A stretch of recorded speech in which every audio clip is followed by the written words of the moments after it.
တူရကီကျေပွင့်ရီဒစ်ကိုခေါ်ယူဖို့အေဂျင့်ဂျော့ချ်မန်တက်စ်နဲ့အာဆင်နယ်အသင်းကဆွေးနွေးနေတဲ့သတင်းပဲဖြစ်ပါတယ်။အာဆင်နယ်အသင်းကဂျူဗင်တက်စ်အသင်းကတူရကီကျေပွင့်ကစားသမား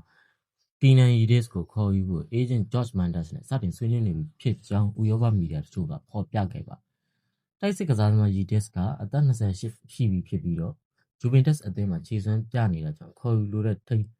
ယူခြင်းနဲ့ထိပ်သီးအသင်းများစွာရှိနေပြီးတော့ဂျူဗင်တက်စ်အသင်းကလည်းတက်တန်းတိုးနိုင်မှုကြိုးပမ်းနေတာလည်းဖြစ်ပါတယ်။ဂျူဗင်တက်စ်အသင်းကရီဒစ်ကို2029ခုနှစ်အထိစာချုပ်ချုပ်ဆိုထားခဲ့ပြီးနဲ့ထိပ်သီးအသင်းတွေရဲ့ပြစ်မှတ်ကစားသမားဖြစ်နေတာကြောင့်တက်တန်းတိုးဖို့ကြိုးပမ်းနေတာဖြစ်ပြီးတော့ရီဒစ်ကတော့ဘောလုံးကိုသာအာယုံစိုက်လိုတာကြောင့်စာချုပ်အသစ်အတွက်ဆွေးနွေးလိုခြင်းမရှိသေးကြောင်းသိရှိရပါတယ်။ဒီအခြေအနေမှာချက်စီအသင်းကရီဒစ်ကိုယူရိုတန်း80နဲ့ကမ်းလှမ်းဖို့ပြင်ဆင်နေတယ်လို့အာဆင်နယ်အသင်းကလည်းပဲအေဂျင့်ဖြစ်သူတန်းချင်းကပ်လာတယ်လို့လည်းသိရပါတယ်။ရီဒစ်ကိုလီဗာပူးနဲ့ရီယယ်မက်ဒရစ်တို့ကလည်းစောင့်ကြည့်နေကြပြီးတော့ရီဒစ်အနေနဲ့လာမယ့်2026ခုနှစ်မှာအသင်းတစ်သင်းကိုရွေးချယ်ဖို့ရှိနေကြောင်းကိုလည်းထင်ကြေးပေးမှုတွေကထွက်ပေါ်နေခဲ့တာလည်းဖြစ်ပါတယ်။ကျွန်တော်ရဲ့ channel လေးကိုလည်း like and subscribe လေးပြုလုပ်ပေးသွားကြပါအောင်ခင်ဗျ။အဆုံးထိကြည့်ရှုပြီးလို့ကျေးဇူးတင်ပါတယ်ခင်ဗျာ။